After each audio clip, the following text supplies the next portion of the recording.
Hola, ¿cómo están? Bienvenidos a todos a un encuentro más de Coaching Center, en esto que son diferentes ponencias para engrandecer la disciplina del coaching a nivel mundial y sobre todo en Latinoamérica. El día de hoy tenemos un encuentro muy especial, una herramienta, vamos a tener una herramienta para que nos va a ayudar en esta parte de coaching.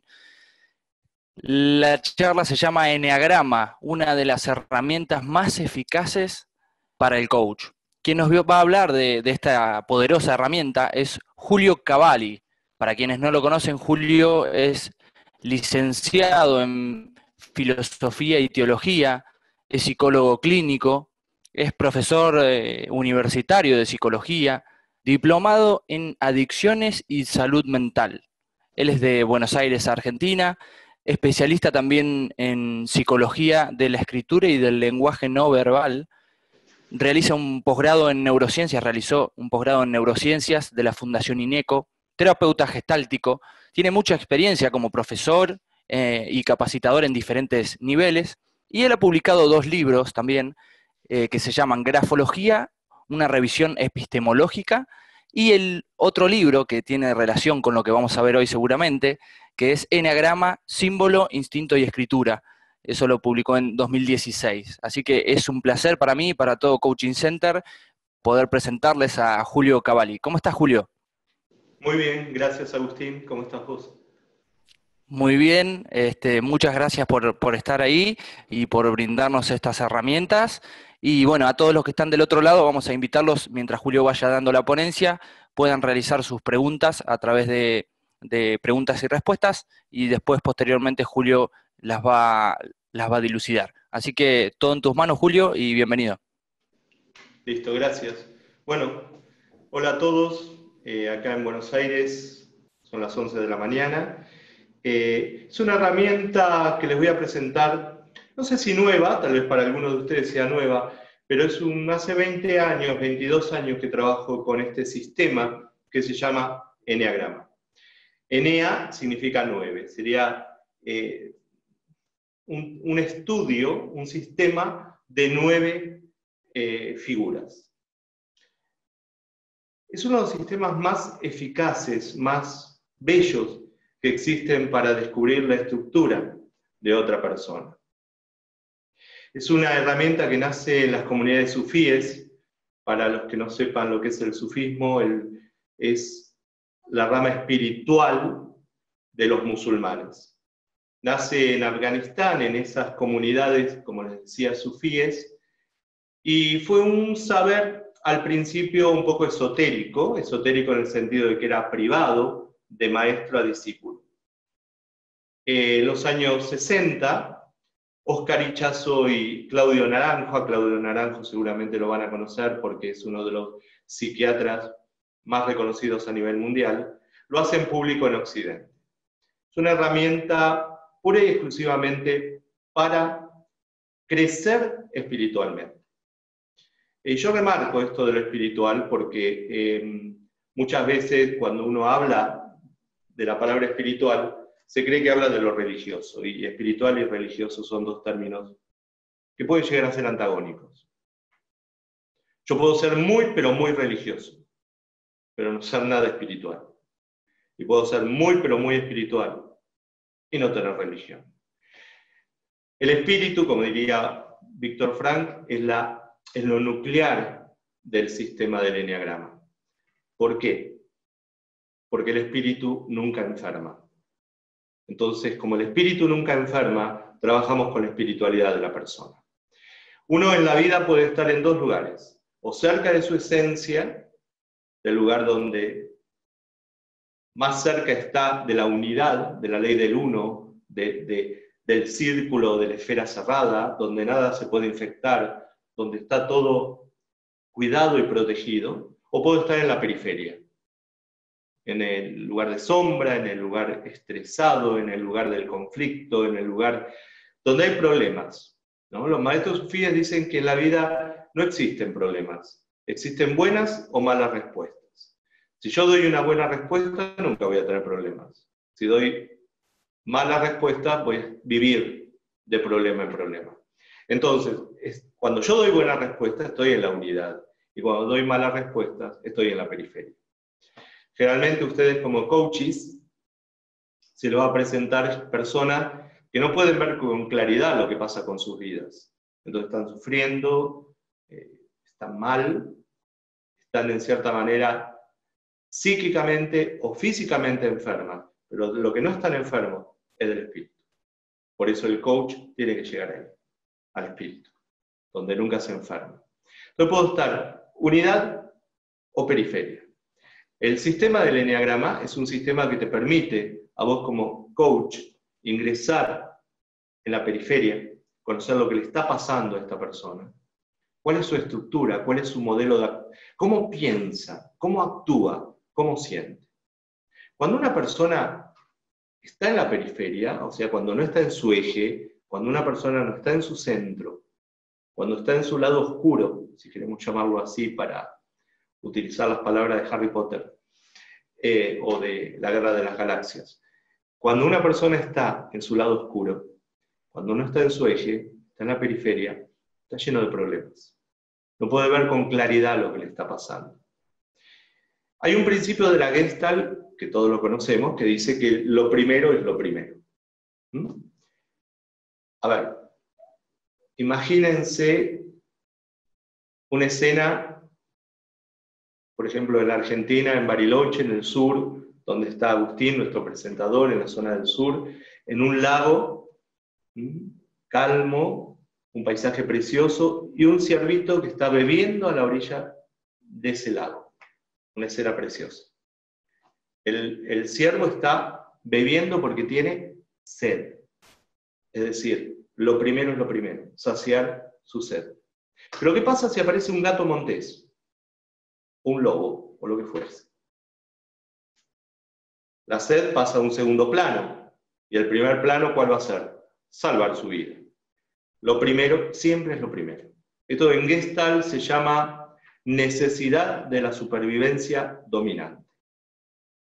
En este caso, cuando nosotros estamos en la periferia, cuando nuestro cliente, nuestro paciente está en la periferia, lo primero es lo segundo y lo segundo es lo primero. Entonces lo que tenemos que lograr es reubicar lo primero, que lo tiene en segundo lugar, en el lugar correcto. Esto es un poco lo que hace el eneagrama. El eneagrama estudia cómo la persona actúa, siente y piensa. Está, expresado en 9 estructuras, 9 formas de ser, 9 formas de pensar, 9 formas de sentir. Vos que me estás escuchando o me estás viendo a través de Axon, tenés una de estas 9 estructuras. Una. Esto tiene que ver un poco con las neurociencias. Vos sabés que por neurociencias poseemos 3 cerebros. Un cerebro reptiliano. ¿Qué es un cerebro reptiliano? El más primitivo de todos. Es el cavernícola tenía el cerebro reptiliano. Es decir, no siente, no piensa, actúa, pica, muerde. Son personas viscerales. Lo que sienten se ve en el rostro, en la cara, en la expresión, en el vocabulario, en lo gestual. Son viscerales, intimidan un poco. Ese es un cerebro reptiliano. Lo voy a anotar, así te queda un poquito claro. Cerebro reptiliano. Es el primero que se formó, en el ser humano. Luego vino un segundo cerebro, que es el límbico, el del corazón, el de las emociones.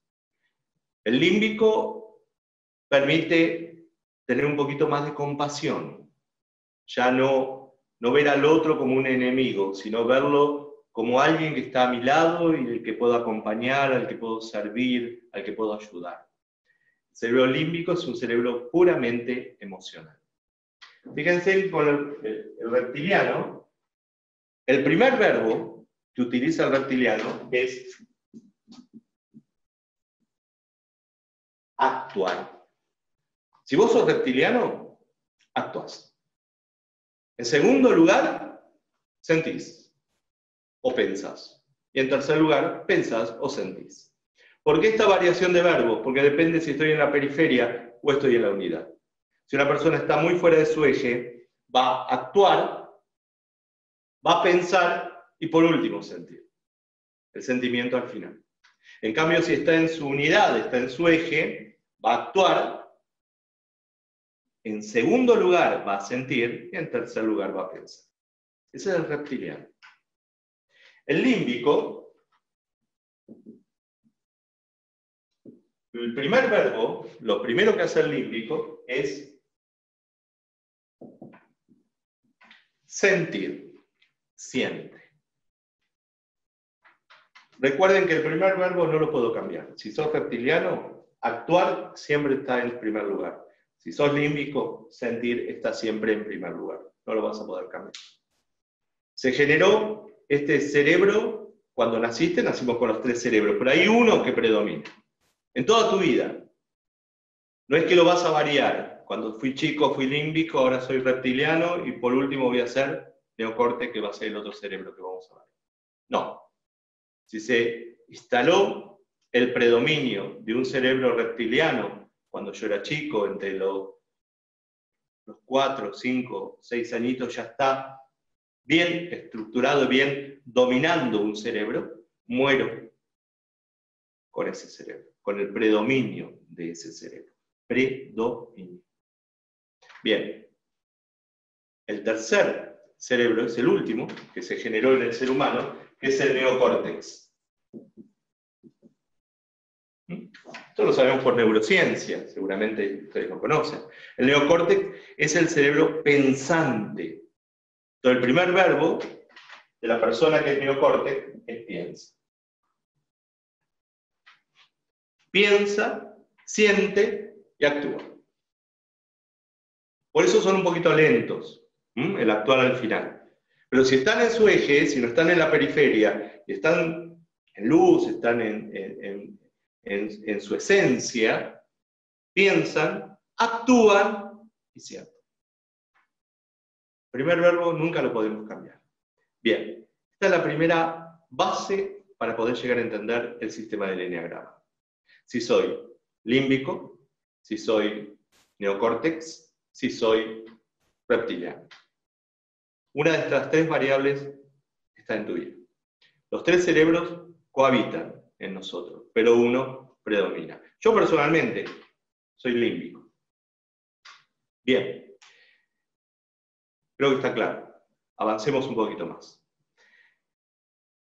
Dentro de cada estructura de estas que vimos acá, de estas 3 cerebros, hay 3 formas de ser reptiliano, hay 3 formas de ser límbico y hay 3 formas de ser neocórtex. 3, 3, 3. 3, 6, 9. Eneagrama. 9 puntas, 9 figuras. De ahí viene Enea. Entonces tenemos 3 formas de ser reptilianos, 3 formas de ser límbicos, 3 formas de ser neocórtex. 9 formas de ver la vida. 9 formas de actuar, 9 formas de pensar, 9 formas de sentir. ¿Cuáles son estas 9 formas? Voy un poquito rápido porque no tengo mucho tiempo tampoco. Entonces es un acto heroico esto, de poder explicar todo un sistema profundísimo, enorme, bellísimo, en 45 minutos. 3 formas de ser reptilianos. A ver, hay personas, si vos sos reptiliano, te consideras visceral, instintivo, que mordés, que atacás, o que reprimís, pero por dentro matarías, sacarías toda la bronca, pero no la sacás, o estallás de vez en cuando, pero estallás, sos reptiliano. Bien, 3 formas de ser reptiliano. Puedo exponer una pasión que tengo adentro. El reptiliano tiene una pasión. ¿Qué es una pasión? Es una compulsión llevada a su máximo poder. A lo mejor te preguntás qué es una compulsión. Una compulsión es un acto reiterativo, algo que hago permanentemente, inconscientemente, no es consciente, por supuesto. A ver, para que lo entiendas más fácilmente. Pensá en una virtud tuya, una virtud, pensá. Todos tenemos virtudes, vos debes tener una virtud. Pensá en tu virtud, o varias virtudes. Bien. Ahora, esa virtud que pensaste, llévala al extremo. Al extremo. Esa es una compulsión. La compulsión de los reptilianos es la ira, la bronca, el remordimiento, la agresividad. Esa es la compulsión de los reptilianos. Entonces te podés encontrar con tres tipos, como te dije recién, tres formas de expresar esta compulsión, esta ira. La puedo sacar, la puedo exponer, la puedo mostrar, la podés ver en mi rostro, en mi cuerpo, en mi gesto, en mi lenguaje corporal, lo podés ver permanentemente. Son personas fuertemente violentas, no digo agresivos porque agresivos somos todos, ¿no es cierto? Como animales, son racionales, pero somos agresivos. Pero digo, son violentos. Los que exponen la ira son violentos, no tienen filtro, son un poco soeces, guarangos. Digo que no tienen filtros, dicen lo que piensan, dicen lo que sienten, se ciegan, no les importa quién esté a su lado. No molesta de esta gente, de los reptilianos que exponen la ira, no molesta tanto lo que dicen, molesta la forma en que lo dicen. Nunca van a tener úlcera, ningún problema de gastritis, olvídate, como dicen los chicos. ¿Por qué? Porque sacan todo. Y así como lo sacan, a lo mejor dentro de 10, 15 minutos se olvidaron, porque ya sacaron todo, volcaron todo, perdónenme el término, vomitaron todo. Entonces están libres. Dicen lo que tienen ganas de decir, cuando sea, cómo sea y dónde sea. Esos exponen la ira. El lado opuesto están los que reprimen la ira. La reprimen, no la exponen, se la callan, se la guardan. ¿Por qué? Pues son muy perfeccionistas, son muy perfectos, son muy perfeccionadores. Entonces, esta gente no puede exponer su ira porque iría en contra de sus principios, que es el orden. Todo tiene que estar en orden, todo tiene que ser perfecto. En primer lugar yo, segundo perfeccionando a los demás. Es gente que mantiene toda esa bronca, esa pasión de la ira adentro y no la pueden exponer, no la pueden sacar. A veces la sacan, rara vez la sacan, pero tratan de no hacerlo, porque eso los haría igual a ese mundo imperfecto que ellos quieren mejorar. Los reptilianos entonces tenemos el que expone la ira, la saca afuera, que le tienen miedo. ¿Saben a qué le tienen miedo el reptiliano que saca la ira? A ver que es débil, a que ustedes puedan notar su debilidad. Entonces todas las mañanas este hombre que es esta mujer que es débil, se pone la coraza, se pone el refuerzo, las espadas, los revólver y sale a la vida. Ese es el 8, el número 8. Vamos a hablar de 9 estructuras, les dije. Este primero que expone se llama 8. En la estructura del eneagrama es el 8.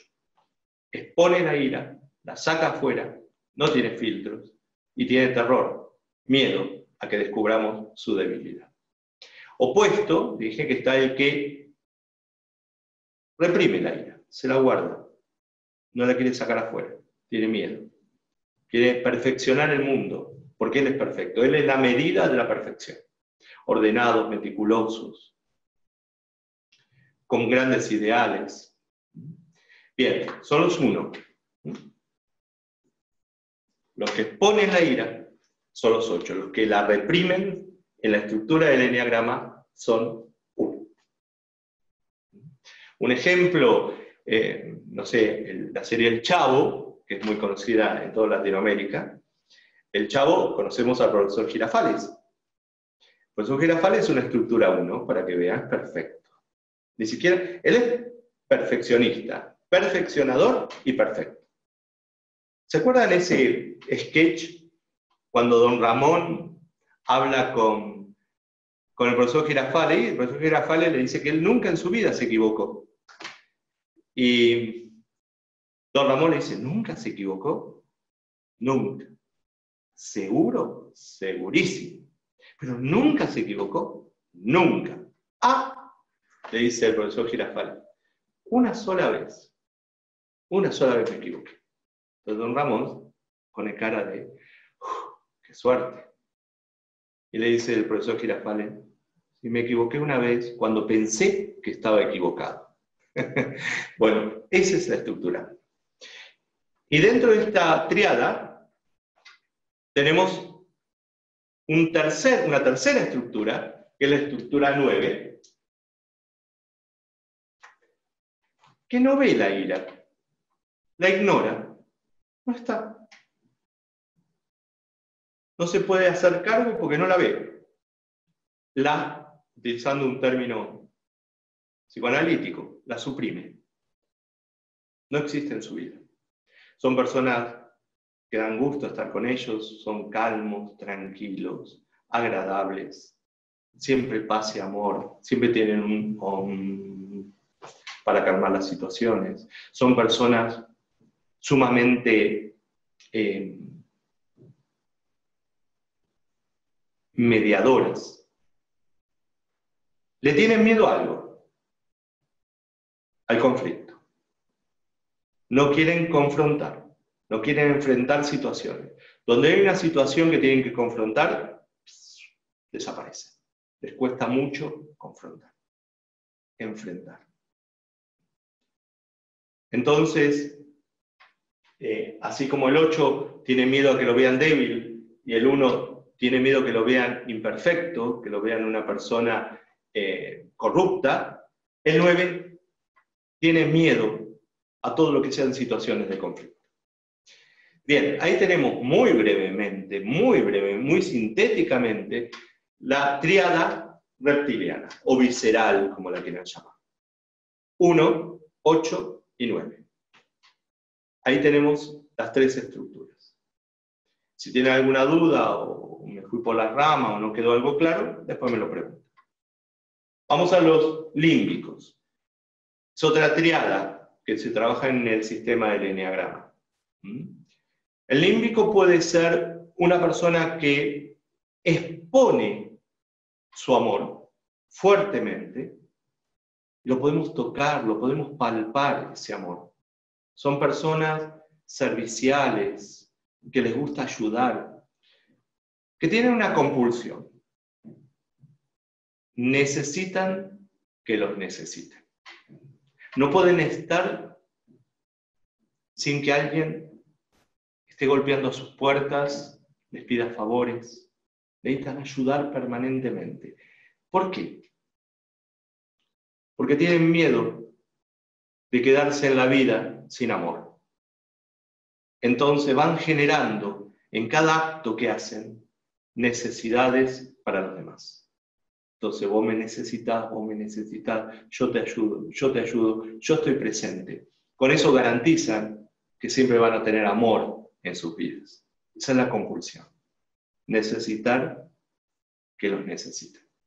Son personas agradables, no sé, van a pagar un impuesto, hay una cola que hacer, y nada, ya habló con todos los de la cola, ya se fue a su casa e invitó a 3 o 4 a tomar un café, ya son amigos. Generan amigos en todos lados. Esa necesidad permanente de ser queridos, de ser reconocidos. Hay un pecado, no hablo de pecado porque los pecados son conscientes, yo hablo de pasiones. Las pasiones son inconscientes. Muchas veces en sus libros, porque ahora van a querer averiguar un poquito más de estructuras del eneagrama, van a entrar en algún material de la web y van a ver que muchos hablan de pecados capitales. Yo no hablo de pecados capitales porque me parece que es un error. El pecado es voluntario. El pecado es consciente. En cambio, la pasión, que domina a cada estructura, a cada eneatipo, así también se lo llama, es inconsciente. Ahí tenemos una variación muy importante, una diferenciación muy importante. Bien, entonces, hablando del límbico, el que expone el amor es el número 2. Los querés tener en la mesita de luz, obvio, te solucionan todos los problemas. Invaden un poco tu vida, invaden bastante tu vida. Pero bueno. Esa es la compulsión del 2. Ser amado, ser querido, tener miedo a quedarse sin amor en la vida. Eso lo exponen. Pero hay otros que no lo exponen tanto, que se lo guardan para ellos, que se aman, se dan besitos todos los días, me quiero, me amo. Son los números 4. ¿Cómo son los números 4? Las estructuras 4. Y no son complicadas, son complejas. ¿Por qué son complejas? Porque nunca sabes cómo tratar al número 4. A lo mejor les decís, qué linda que estás, qué bien vestida, qué bárbaro que estás hoy, y se ofenden. A lo mejor les decís, che, qué mal que te vestiste, y vienen y te abrazan. Nunca sabes cómo va a reaccionar un 4. Son una montaña rusa de emociones. Hoy están acá, a la mañana están acá, al mediodía están acá, a la tarde están allá, a la noche están acá. Se levantan a la mañana, ¿estoy deprimido? ¿No estoy deprimido? ¿Cómo me siento? Van midiendo sus emociones a cada momento. Tienden a la depresión. En sus etapas más duras, más difíciles, cuando están mucho en la compulsión, cuando ya están metidos dentro de las compulsiones básicas y fuertes, pueden llegar a querer hasta quitarse la vida, ese deseo de no vivir. Viven comparándose con los demás. La vida siempre fue mejor para los demás que para mí. La vida ayudó más al otro que a mí. El otro tiene más oportunidades que yo. No pueden ver lo mejor de ellos, siempre ven lo mejor del otro. Y se deprimen. Viven comparándose. Son personas muy creativas, pero muy creativas. Siempre. Lo que más crean es emociones, eso es verdad. Pero después pueden ser grandes fotógrafos, grandes pintores, grandes escultores. Frida Kahlo fue una estructura 4. Michael Jackson fue una estructura 4. Son personas muy especiales. Les cuento una anécdota. El otro día estábamos haciendo un taller con chiquitos, yo me dedico fundamentalmente a nenes, en la clínica, y estábamos haciendo un taller de dibujo y pintura. Y viene una nena, tendría 5 añitos, viene y me dice, ¿vos sos Julio? Sí. ¿Vos sos el que distribuís los lápices? Bueno, digamos que sí. ¿Me das el color miel? Miel, le digo. El color miel. ¿Dónde saco el color miel? Tengo el marrón claro, tengo el marroncito un poquito más oscuro. Sí, pero ese no es miel. No, no es miel. No, no me sirven, gracias. Una estructura 4, seguro. Es una hipótesis diagnóstica, obviamente, pero seguro que era un 4. Me viene a pedir el color miel. Son originales, únicos. Vean la película Postdata, 2 puntos, Te amo. Ahí van a ver a la protagonista un perfecto 4. Límbico 4. Bien, avanzo un poquito más. Dentro de los que nos falta de los límbicos es el número 3. La tríada del 2, 3 y 4 integran lo que se llama la tríada límbica, emocional del sistema del eneagrama. El 3, así como el 2, expone el amor, te abraza, te besa, quiere que estés a su lado. Entra en tu vida como sin bandera. Si no le abrís la puerta, te la tira abajo, entra igual.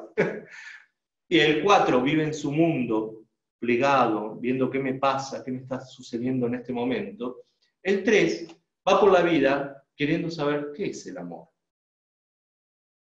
No lo puede exponer, no lo puede evidenciar.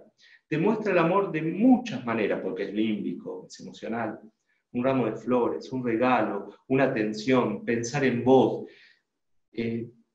darte muestra de su cariño, pero no lo vas a ver abrazándote, besándote, golpeándote la puerta a cada momento. No son muy celosos, como los 2 y los 4, que son muy celosos. El 3 no es tan celoso, es más seco, entre comillas, más frío, entre comillas. Es el más frío de los límbicos, pero siente. El 3 cree que piensa, pero siente. Son líderes, vendedores natos. Si vos tenés un 3, una estructura 3, sana, no en la periferia, sino en la unidad, te transforma lo que sea en una joya, en una perla. Es una de las personas más trabajadoras del sistema, más eficaces. ¿A qué le tiene miedo? A fracasar. Terror al fracaso. Entonces resurgen permanentemente de sus cenizas. Ningún fracasan y lo vuelven a intentar. A veces, si están en la periferia, vuelven a tirarse en una pileta sin agua, pero si están en la unidad, tenés a grandes personajes de la historia que han transformado algo que estaba muerto en una joya, en una piedra preciosa. Esos son los 3. En la periferia hay que tener un poquito de miedo con los 3, porque son mentirosos. El fin justifica siempre los medios. Ya te das cuenta. Bien. Esos serían los límbicos. Y por último, tenemos el neocórtex. Neocórtex, que fue el último cerebro que se creó en el ser humano, son los pensantes. Y esta triada la integran los números 5, 6 y 7. De esta triada, el 5 es el más pensante. Es una personalidad bastante fría, calculadora. Es como un vuelo de pájaro. ¿Sabe a qué le llamamos un vuelo de pájaro en psicología? Si yo les diría ahora, salgan de la computadora, vayan a un árbol, trepen un árbol y miren la vida desde el árbol. ¿Cómo la ven? Ven todo un paisaje, ven todo un panorama. Ahí puedo aterrizar porque no hay ningún gato, dice el pájaro. Ahí hay comida, aterrizo tranquilo. Espero que se vaya esa persona porque no sé quién es. ¿Cuál es la compulsión básica de esta triada? El miedo. Los pensantes son terriblemente miedosos. Y ojo que el miedo es bueno, porque el miedo te lleva a la precaución, ¿no? Yo hablo de que son, a veces, en la compulsión, son fóbicos. Entonces el 5 es el más pensante, el tipo que no habla mucho, que mira, observa, tiene la respuesta y no te la da. Y vos le decís, pero si sabías, ¿por qué no me dijiste? Vos no me preguntaste.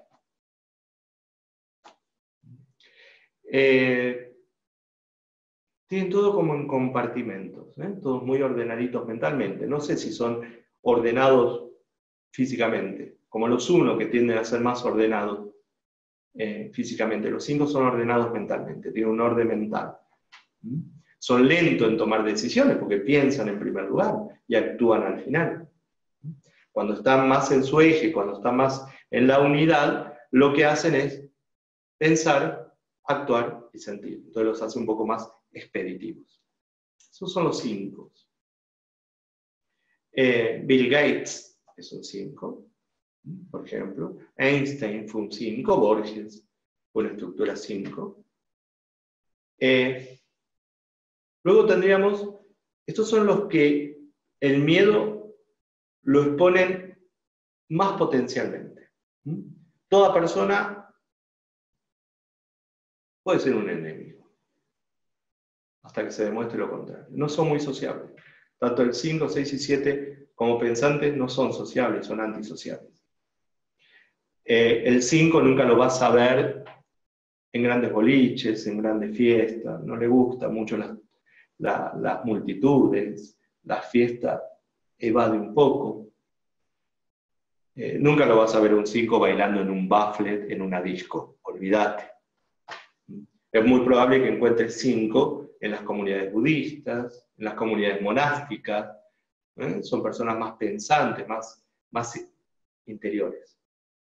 Bien. Opuesto al 5, pero también dentro del neocórtex, dentro de los pensantes, está la estructura 7.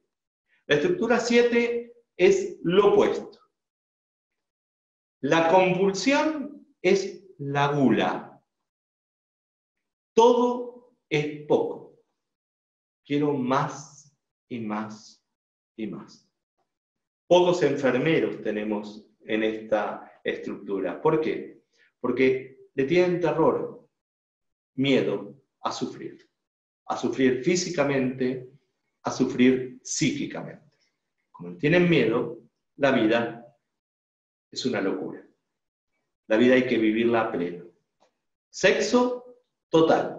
Bebida, total. Van de boliche en boliche, de fernet en fernet, de gancia en gancia, de joda en joda.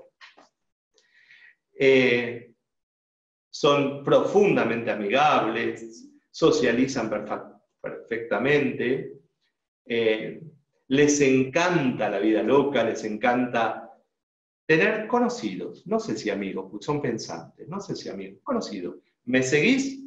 Bien, sos mi amigo. ¿No me seguís? A otra cosa, mariposa. Son personas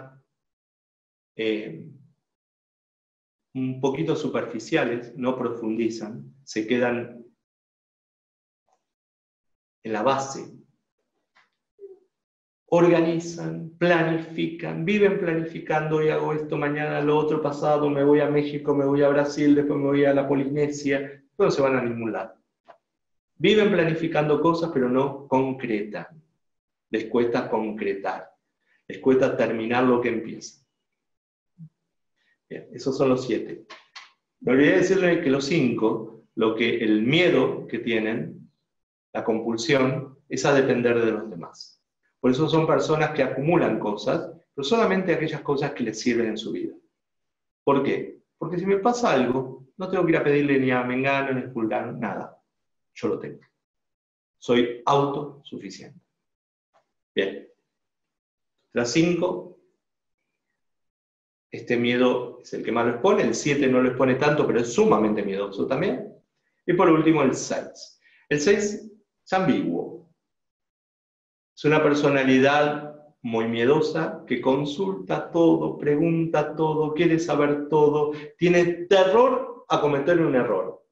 Pero miren, ¿se acuerdan que cuando hablamos del 1, de la estructura 1, les dije que son perfectos, perfeccionistas, perfeccionadores, tienen miedo de cometer un error? Pero ¿quién no se permite cometer un error en el 1? Ellos. Ellos no se permiten, se autocastigan cuando hacen algo mal. El 6 castiga a los demás. Porque no me lo dijiste, porque me explicaste mal, porque no me diste bien la consigna. Esa es la diferencia. El 1 tiene un orden moral, el 6 tiene un orden social. Vive con miedo. Vive con miedo a cometer errores, por eso se aferra profundamente a las normas, a la autoridad. Necesita un chivo expiatorio si algo sale mal. Pero son sumamente, la mayoría de los casos, leales, que podés confiar dinero, sí. Cajeros del banco donde vas a cobrar, seguramente es un 6. Personas, no sé si son honestos por la honestidad misma, como diría una moral kantiana, no. Son honestos por miedo. El miedo domina toda su vida. Siempre tienen el plan B. Los 6 siempre tienen el plan B. Parecen pájaros de mal agüero, pero no son pájaros de mal agüero, son precavidos. ¿Qué les parece si todos los que somos de Axon Entonces festejamos Año Nuevo en la plaza allá de Trelew. Nos vamos a verlo a Agustín y hacemos una fiesta en el medio de una plaza allá en Trelew. Va a saltar el 6 y va a decir, ¿y si llueve? No es pájaro de mal agüero, tiene el plan B. Y en nuestras vidas necesitamos también gente que nos diga que tiene que haber un plan B. Bien, ahí tenemos, no sé cuánto tiempo me queda, pero acá tenemos las triadas. Ahí Agustín me está mostrando el tiempo. Sí, estamos bien, Julio. Como para ir redondeando, pudiste resumir un poco todos, pero como para ir redondeando y después empezamos con las preguntas. ¿Cómo no? Dale. Bien, ahí tienen las triadas. El sistema del eneagrama son 9 estructuras. 1, 2, 3, 4, 5, 6, 7, 8 y 9. La tríada instintiva, reptiliana, la forma el 1, el 8 y el 9. La tríada emocional, límbica, la forman 2, 3 y 4. Y la tríada neocórtex, pensante, intelectual, la integra el 5, 6 y 7. En alguna de estas 9 estructuras estamos. Me encantaría tener más tiempo y hablarte de una por una y ayudarte a sacar tu estructura. Resumiendo un poquito, ¿para qué le sirve al coach esto? Realmente cuando uno tiene una primera entrevista, sea como psicólogo, como coach, como terapeuta, como amigo, frente a otra persona, hay indicios de estas estructuras, hay pequeños elementos. Yo siempre, cuando me encuentro con un paciente o un cliente, como le dicen los coaches, clientes, la primera pregunta que hago es, ¿cómo te divertís? ¿Cómo te divertís? Y ese me da pie para poder intuir, olfatear un poquito de la estructura. Generalmente, los 7 son los que más se divierten. Viven en la diversión. Los 1 les cuesta mucho, porque son muy almidonados, les cuesta mucho divertirse. Y así, más o menos, poder ir conociendo, entrando en la estructura. ¿A qué le tenés miedo? Esa es la otra pregunta fundamental del sistema. ¿A qué le tengo miedo? ¿Tengo miedo a que me consideren una persona corrupta? ¿Que me señalen con el dedo? No, eso me aterra. ¿Tengo miedo a sufrir? ¿Tengo miedo a equivocarme, a hacer malas cosas, a ser abandonado en la vida, a ser traicionado? ¿Le tengo miedo a no ser diferente, a ser igual que toda esta multitud? No quiero ser igual a los demás, diría el 4. ¿Tengo miedo a fracasar? ¿Tengo miedo a no ser amado, a no ser querido? ¿Tengo miedo a depender de los demás, a no ser autosuficiente? ¿Tengo miedo a perder esta paz que me rodea y tener que ir a confrontar, a pelear, a discutir? ¿Tengo miedo a que me quieran pasar por arriba? ¿A que me quieran usar? ¿A que me quieran dominar? ¿A qué le tengo miedo? Esa es otra pregunta básica del sistema del eneagrama. Y a través de eso entran las compulsiones, conocer la compulsión, las virtudes de esa persona. Generalmente su compulsión es esa virtud que él mismo llevó al extremo. Y ahí empezamos a indagar, a meternos un poquito en la vida del otro, a conocer dónde está. Nos va a costar mucho la estructura si la persona está en la unidad, si está en la luz, si está en un estado pleno donde los círculos están cerrados, donde la esfera está cerrada, donde está sano. Sí me va a ser fácil descubrir la estructura desde la periferia, cuando la persona no está sana, cuando la persona no está en su eje, cuando la persona no está en su luz. Bien, esta es una introducción al sistema bellísimo del eneagrama. ¿Qué les voy a decir? Yo estoy enamorado de este sistema. Hace 22 años que trabajo en el sistema. Los que son psicólogos y me están escuchando, adelantás años luz en la terapia. Si sos coach, adelantás muchos pasos, porque podés prever cómo es esa matriz interna que lo domina, que lo tiene encerrado, que lo tiene. Toda compulsión es esclavitud. La compulsión es lo opuesto a la libertad. Entonces la persona no es libre, es la presa de su compulsión. Y esta estructura, este sistema del eneagrama, te permite entrar rápidamente en la compulsión de la persona. Si vos sabés cuál es su compulsión, podés determinar cuál es la triada, y después de la triada, cuál es su estructura. Bien, quedo para las preguntas, Agustín. Genial, Julio. Un día, y como resumen, un día un profesor me dijo que una persona inteligente es una persona que hace simple lo complejo. Y en este caso lo vemos con el ejemplo tuyo que hiciste algo tan complejo como el eneagrama en una clase de 30, 40 minutos, lo hiciste muy simple y realmente están todos muy agradecidos. Gracias, no, gracias a ustedes. Ahí vamos con algunas preguntas.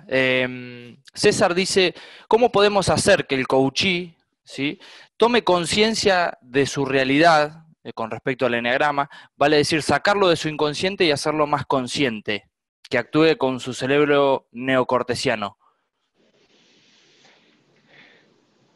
Es difícil porque hay un predominio del cerebro. Los tres interactúan permanentemente, César, los tres.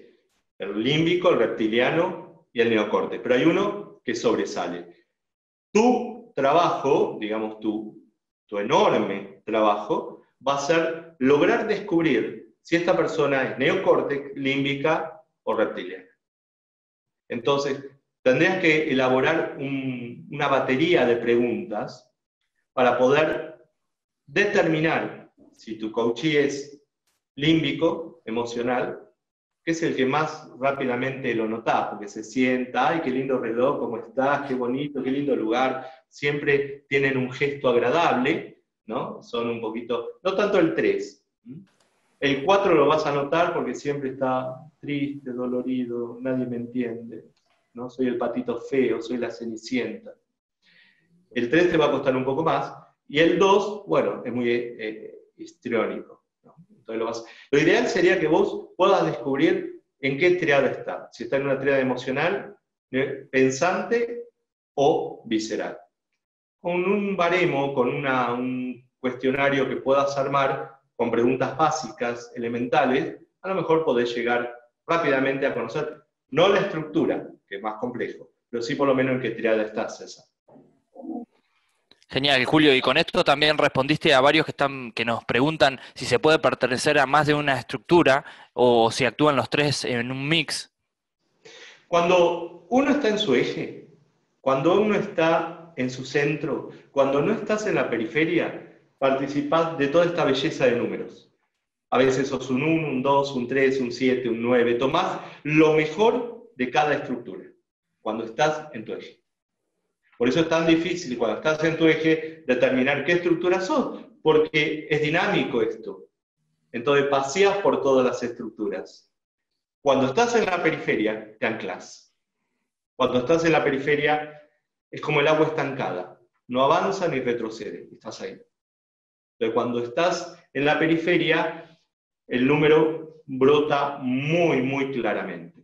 Eso sí, no podés cambiar la estructura. Si cuando tuviste 3 años, 4 años, 5 años, ya tu estructura se formó y predomina esa estructura, morís con esa estructura. Bien.